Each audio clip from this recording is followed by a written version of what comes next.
श्री स्वामी समर्थ अवधूत चिंतन श्री गुरुदेव दत्त. नामस्मरण म्हणजे काय? नामस्मरणाची योग्य वेळ कोणती?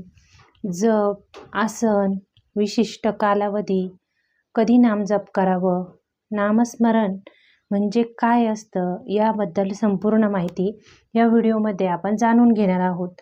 सर्वप्रथम नामस्मरण म्हणजे काय? तर आपण स्वामींचं नामस्मरण करत असू किंवा आपल्या इष्टदेवतेचं नामस्मरण करत असू, नामस्मरण म्हणजे त्या देवतेची आर्ततेने केलेली प्रार्थना आणि त्याचं घेतलेलं नाव, त्याचं विशिष्ट चिंतन, याला म्हणतात नामस्मरण. प्रत्येकाची नामस्मरण करण्याची पद्धत वेगळी असते, नामजप करण्याची पद्धत वेगळी असते. नामस्मरण का करावं? तर नामस्मरण आपलं मन शुद्ध करण्यासाठी आपण नामस्मरण करावं.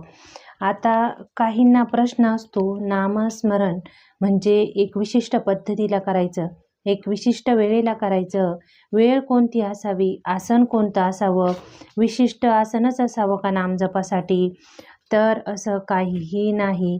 मग आम्ही वर्किंग वुमन आहोत किंवा आम्ही पुरुषही जे बाहेर काम करतात किंवा वेळ नसतो, सर्वांनाच वेळ नसतो धकाधकीच्या जीवनामध्ये, मग त्यांनी फक्त कामामध्ये नाव घेतलं स्वामींचं, मग माझं नामस्मरण झालं का, असाही प्रश्न पडतो.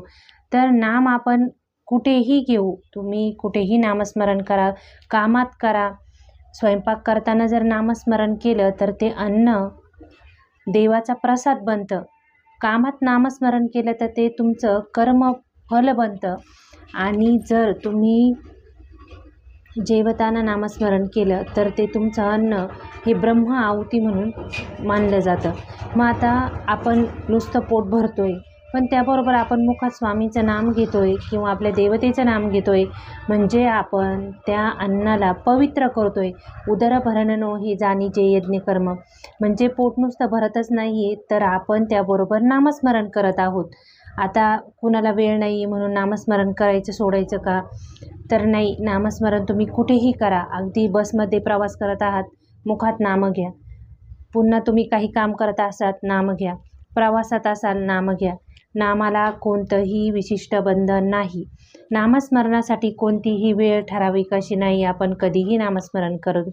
अगदी झोपतानाही आपण नामस्मरण केलं तर तेही उत्तम, कारण आपल्या सबकॉन्शियस माइंडमध्ये, आपल्या मेंदूमध्ये ते मंत्र उच्चारण सारखं चालू असतं आणि त्याची पॉझिटिव्ह एनर्जी आपल्याला भेटत असते आणि आपल्या जीवनातली जी सकारात्मक गोष्टी आहेत त्या घडायलाही मदत होतं. झोपताना तर नेहमी स्वामींचं नाम घेऊनच झोपावं.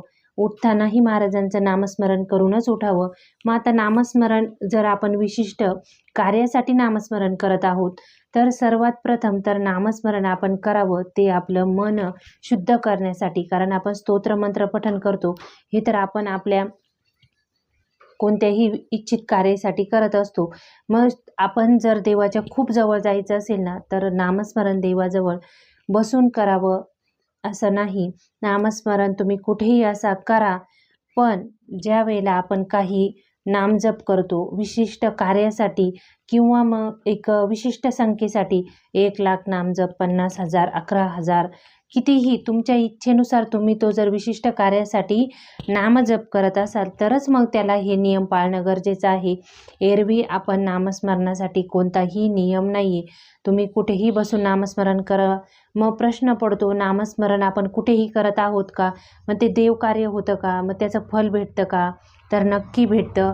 नामस्मरणाचा प्रथम नियम असा आहे की नामस्मरण करतोय ना, मग मुखात स्वामींचं नाम असताना आपल्या जिभेवर वाईट गोष्टी येऊ द्यायच्या नाही, कुणाला वाईट बोलायचं नाही, कुणाला शिवी द्यायची नाही, कोणाच्या जीवनात काटे आपण पेरू असं काम करायचं नाही.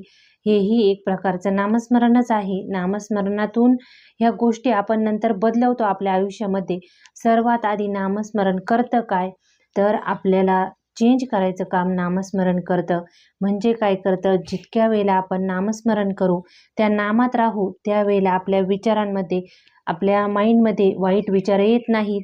माणूस सकारात्मक विचार करत असतं आणि त्याच्या मुखात देवनाम असल्यामुळे त्याचे कार्यही अगदी त्याला सुलभ झाल्यासारखे वाटतात आणि देव आपल्या आजूबाजूला आहे की आपल्याबरोबरच काम करतोय असं त्या माणसाला नंतर वाटायला लागतं, कारण हे सर्व घडतं नामस्मरणामुळे.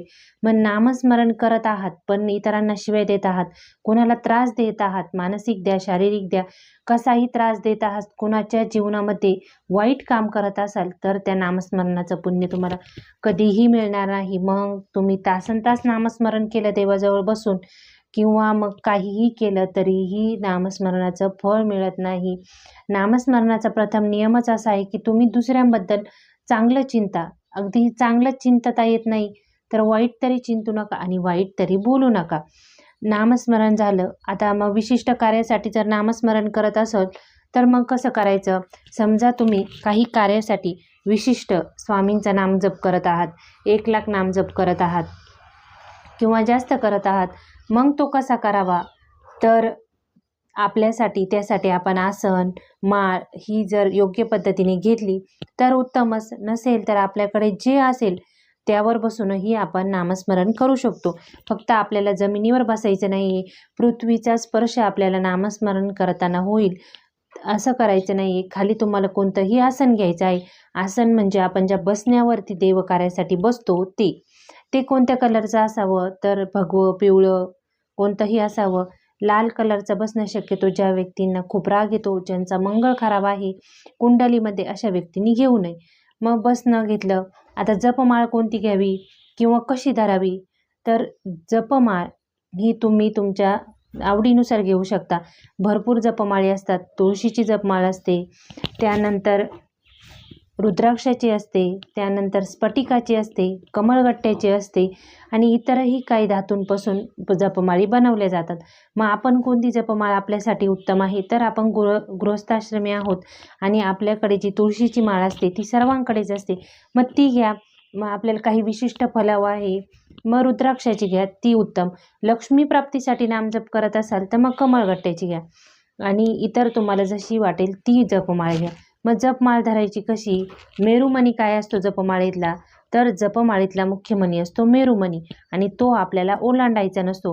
म्हणजे जप ज्या वेळेला आपण सुरुवात करतो श्री स्वामी समर्थ, श्री स्वामी समर्थ, त्यावेळेला आपण आपली अनामिका, आपला अंगठा, म्हणजे आपलं रिंग फिंगर जे करंगळीजवळचं बोट आहे आणि आपला अंगठा आहे त्यामध्ये माळ धरायची आणि ती अंगठ्याजवळच्या बोटाचा स्पर्श न होता ती माळ स्वतःकडे ओढत श्री स्वामी समर्थ, श्री स्वामी समर्थ असा नामजप करायचा.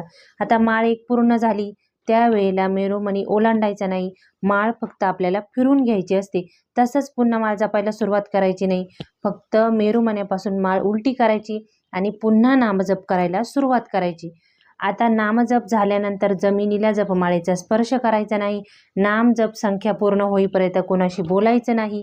स्वैरसुतक आलं यावेळेला देवासमोर बसून नामस्मरण नाही केलं तरी चालेल, मुखाने नामस्मरण करा, कामामध्ये केलं तरीही चालेल. फक्त स्वैरसुतक असताना, महिलांना 4 दिवस मासिक धर्म असताना आपण कार्यासाठी, विशिष्ट कार्यासाठी करत असलो तरच, नाहीतर रोजचं नामस्मरण मग तसं चालतं. पण ज्यावेळेला आपण विशिष्ट कार्यासाठी नामजप करतोय, विशिष्ट संख्येचा करतोय, त्यावेळेला एवढे नियम फक्त आपल्याला धरायचे आहेत. देवासमोर बसून तेवढी संख्या पूर्ण होईस तोपर्यंत कुणाशी बोलायचं नाही, माळ खाली ठेवायची नाही, मेरुमणी ओलांडायचा नाही आणि सर्वात महत्त्वाची गोष्ट म्हणजे आपण मोठ्याने, अतिच मोठ्याने नामस्मरण करायचं नाही. मनातल्या मनात केलं तरीही चालतं किंवा स्वतःला ऐकू येईल या पद्धतीने आपल्याला नामस्मरण करायचं असतं. स्तोत्र, आपण जे काही स्तोत्र किंवा ग्रंथ वाचतो यापेक्षाही जास्त फल देणारं हे नामस्मरण आहे. नामस्मरणासाठी तुम्हाला कशाचीही आवश्यकता नसते. तुमचं मन शुद्ध आहे, अंतःकरण शुद्ध आहे तर तुम्ही केव्हाही नामस्मरण करू शकतात. जसं गुरुचरित्रामध्ये सांगितलेलं आहे, मन असेल पवित्र तर सदाकाळ वाचावे गुरुचरित्र. मग गुरुचरित्र एवढा मोठा 5वा वेद आहे, त्याला हा नियम आहे. तर नामस्मरणासाठी तर नक्कीच मन शुद्ध असताना आपण नामस्मरण करू शकतो. हे नियम पाळून तुम्ही कधीही नामस्मरण करा. विशिष्ट संख्येसाठी नामजप करताना फक्त काळ वेळ बघून नामस्मरण करा, आसण्यावर बसून नामस्मरण करा, पण नामस्मरण नक्की करा. स्वामींचं नाम घ्या आणि आपल्या जीवनात बदल नक्की घडवून आणा. तुमचा आजचा दिवस स्वामीमय आणि आनंदात जावो हीच महाराजांचरणी प्रार्थना. श्री स्वामी समर्थ. गुरुदेव दत्त.